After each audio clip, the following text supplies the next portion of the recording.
ሙሉ ጎጃም ምን ውስጥ ቢጎዳ አንቺን ብሎ በመውደድሽ ታሞ መቀራረብ ባህል ወጉን ትቶ ነውር እኮ ነው ኧረ እንዴት ታስቦ ውዴ ገላሽ እሸት ማር ወለላ አይቶ አይጠግቦት ተቆርጦ አይበላ። ሚስጥር ክፍል 6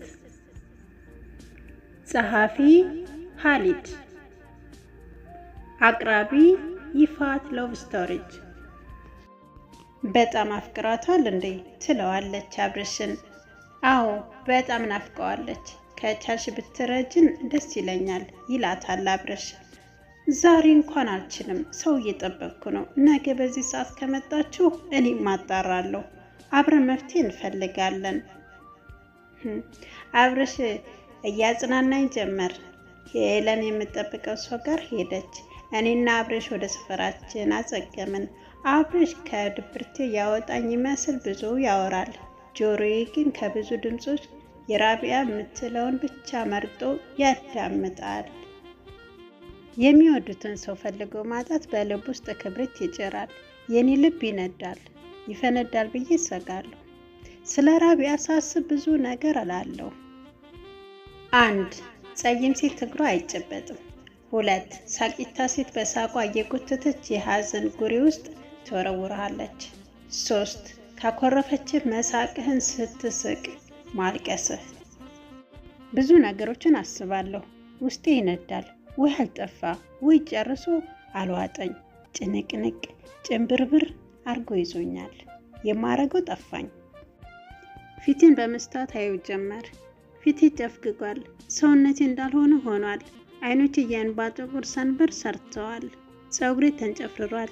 ከትራሴ ተፈልፍለው የወጡ ነጫጭ ጥጦች በፀጉሬ ተሰራፍተዋል። እንዳልሆነ ሆኛለሁ። በመንገድ ላይ ሳልፍ ራሴን ባየሁት ልለየው አልችልም። መስታወቱን ሸሸሁት። ወዲያው ተመልሼ አነሳሁት። ብቻዬን ስሆን ያለኝ አማራጭ ራሴን በመስታወት እያየሁ ብቸኝነቴን ማስታገስ ነበር። ቆይ የድሮ ሳቂታ ልጅ የት ሄደ? ማንስ ወሰደው? ሰው እንዴት እንዲህ ይናፍቃል? የሰው ኃይሉ ምንድን ነው? ለ17 ቀን የሚወዱትን ሰው አለማየት ምንኛ ጤነኛ ኖሮት ነው? እሷስ እንዲሆኝ ብታኝ ምን ትለኝ ይሆን? ብቻ ለሰሚው የሚያዳግት። በዚህ ልክ ሰው ናፍቄ ነበረ ብዬ የምተርከው ረጅም የሆነ ፍቅር ተሸክሜያለሁ። 100 ኪሎ ጤፍ ሸክም ምን ቀዋለል ሊያቅተኝ ይችላል። ግን 200 ኪሎ ጤፍ የሚሸክም ጎረምሳ እንዲህ ናፍቆት ቢሸከም ይንገዳገዳል። አውቀዋለሁ። በመስታወት ያየሁትን ሰው ተጠይፌ ውሃ በጀሪካን ይዤ በመተጣጠብ ጀመርኩ። ስጨርስ ፀጉሬን ፈረስኩ። ስጨርስ አብርሽን አግኝቼ ወደ ራቢያ ሰፈር መጓዝ ጀመርን። ዛሬ ጽድት ብለሃል፣ በጣም አምሮብሃል። እንዲህ ቆንጅተህ ካየሁ እኮ ወር አለፈኝ አለ አብርሽ። ምን አልክ? ወራት?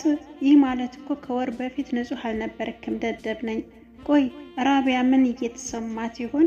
በቆሸሸ እጄ ሳቅፋት ተጸይፋኝ ይሆን አልኩ። ተርበተበትኩ። አይ ልብ እኮ ልብን ነው የሚያፈቅረው። ልብ ካፈቀረ ደግሞ የቆሸሸ ልብስ የቆሸሸ ሰውነት ምንም ነው። ልብ ቆሽሾ ሰውነት ከሚነጻ ቢቆሽሽ ይሻላል። ራቢ ካፈቀረች ልብህን እንጂ ልብስህን ሰውነትን አይደለም። ካላፈቀረች ግን ቆሻሻ ይታያታል አለ አብርሽ። ታገስኩ። ራቢን ጸዳ ብዬ ላገኛት ብዬ እኮ ነው። አይሻልም? ኮሌታይን እያስተካከልኩ እነ ራቢያ ሰፈር ከደረስን በኋላ ተቀምጠን ሰዓታትን ጠበቅን። ራቢያ አልመጣችም። የትላንትናዋ ልጅ ሄለንም አልመጣችም። መጠበቂም ሳያስከፋይ ለ2 ሰዓታት ተቀመጥን ቆየን።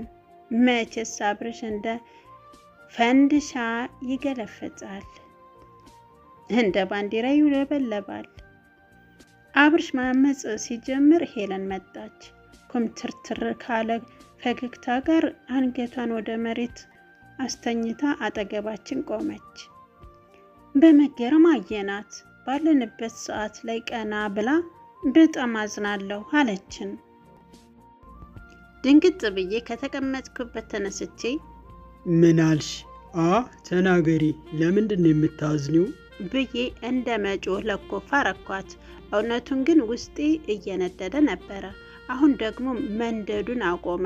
ልቤ ብቻ ጢባ ጢቤ መጫወት ቀጠለ። አረ ተረጋጋ፣ ርቃ አልሄደችም። እሺ አሁን የት ናት? የት ነው የምንፈልጋት? ልቤ ውስጥ ተንደላቆ የተቀመጠን ሰው መሬት ላይ መፈለግ ምን ይሉታል? ወይ ባህር ዳር ነው ወይ አዲስ አበባ ነው፣ በውሉ አላወቅኩም። ነገር ግን ትምህርት ሲከፈት ክረምቱ ሲገባደር ትመጣ ይሆናል አለች። ጥያቸው መራመድ ጀመርኩ። በተስፋ ተሞልቶ በአይኑ እንደሚያያት እንደሚያፈቅራት አምኖ ሊፈልግ የመጣ ልብ የለችም ብሎ እንደመመለስ ተስፋዬ ብን ብሎ ረገፈ። ነገ አልታይህ አለኝ። በቅጽበት ተቀበርኩ። በትላንትና በዛሬ መሃል ታሽጌ የቁም ሬሳ ሆንኩ።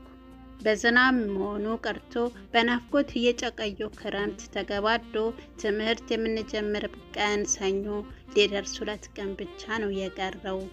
ለነዚህ 1 ወር ከ13 ቀን በራቢያ ናፍቆት መቃጠልን በምክንያት ውጤት ልገልጽ እችላለሁ። አንድ ቀን እነ ራቢያ ሰፈር ተቀምጠን ሳለ እኔ አብርሽና ሄለን አንድ ልጅ ትመጣለች። እኔ ራቢያን እንደምወዳት ለማረጋገጥ ትወዳታለህ እንዴ ስትለኝ ጠየቀችኝ። ዝም ብዬ ባለሁበት ሰዓት ሄለን መንጠቅ አድርጋ ይወዳታል አለቻት። ቂጡ እስኪቃጠል ድረስ ተሳሳቁ። ሄለን ከራቢያ ተነጥዬ የገደልኳቸውን ክረምቶች በጥሩ አገላለጽ ገልጻቸዋለች። ቂጤም ከልቤም ጋር እኩል ሲቃጠል ነበረ። እግሬም ሆዴም ሙሉ ሰውነቴ መቀመቅ ውስጥ ነበረ። ቅዳሜን እንደምንም ገድዬ እሁድን በአብርሽ አነሳሽነት እስኪ እንደ ድሮ ፈታ እንበል ጀለሶቻችን ጋር ብሎ ጌም ዞን ይዞኝ ሄደ። በሙሉ የሰፈር ጓደኞቻችን ተሰይመዋል። ጌም ዞን ውስጥ ሞቅ ባለ አቀባበል ተቀብለው ፈታ ሲያደርጉን ቆዩ። ከጨዋታ መልስ ወክ እያደረግን ወደ ሰፈራችን ተመለስን። ነገ ሰኞ በመሆኑ ባልደሰትም ኖሮ የዛሬውን ውሎዬን ከንቱ ፍዘት ነበር። ወደ የቤታችን ልንገባ ስንል አብርሽ እንዲህ አለኝ። ነገ ሰኞ በጠዋት ቀስቅሰኝ፣ ቢያንስ ነገ እንኳን ሳናረፍድ እንግባ። በዚህ ትዕዛዙ መሰረት ከረጅም ሌሊት ከረጅም ጉጉት ከሰፊው ጨለማ ጋር ነጋ አልነጋም እየተባባለን ስንከራከር በእኔ አሸናፊነት ፀሐይ አጋደለች። ገና 1 ሰዓት ነው እኮ። አብርሽ በጠዋት ቀስቅሴ ማለቱን ረስቶ ይነጫነጭ ጀመር። ይሁና መቼም ሩጫ ነው፣ መቼም ጥድፊያ ነው። የትምህርት ቤቱን አጥር አልፈን እንደገባን ብዙ ተማሪዎች አየን። ከተሰበሰቡት ሰዎች መሃል ራቢያን በአይኔ ስፈልጋት አጣኋት።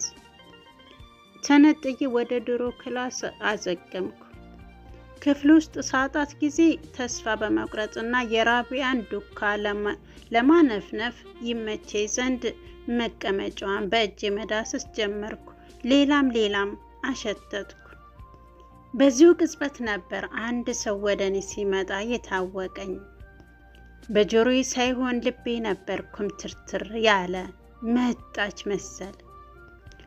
አይኖቼ ተጨፈኑ። የራቢያን ጠረን አሸተትኩ። እጆቿ አይኔ ጋር ሸፍነው እንዳለ እኔ ማነኝ አለች። ዝም። ጠረኗ አፍንጫዬን ደፍኖ አፌን አፈነው። ወደ ጆሮቼ ከንፈሯን ሰደደች። ይታወቀኛል። አልፎ ነካ መሰለኝ። ከዛም ገጨት ያረገኛል። አኩርፈኛል እንዴ ትለኛለች። እንዴት ነው ማኩረፍ? ማኩረፍ ምን ይመስላል? መልክ አለው? እሱን አመንከው? እኔን አታምነኝም እንዴ? ጀማል ጠይቆኝ ነበረ።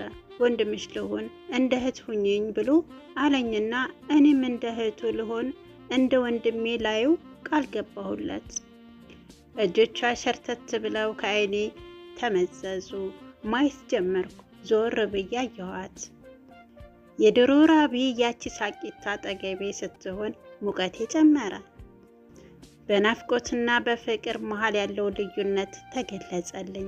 የፍቅር ኃይል ናፍቆትን ይረሰዋል። ፍቅር ከናፍቆትም በላይ ነው። ሚስጥር ክፍል 6 ታሪካችን ይህን ይመስል ነበረ። በቀጣይ ፕሮግራም ክፍል 7ን አስቀጥለዋለሁ። እስከ ቪዲዮ ፍጻሜ አብራችሁ ስለነበራችሁ እጅግ በጣም ነው የማመሰግነው። ይህንን ቻናል ያልተቀላቀላችሁ ሰብስክራይብ በማድረግ የደወል በትኗን በመጫን የዘወትር ቪዲዮ ግብዣ ይሆናል። ይህ ቻናል ታሪክን በድምጽ የሚተላለፍበት ከደራሲያን ዓለም የተጻፈ የሚቀርብበት ቻናል ነው።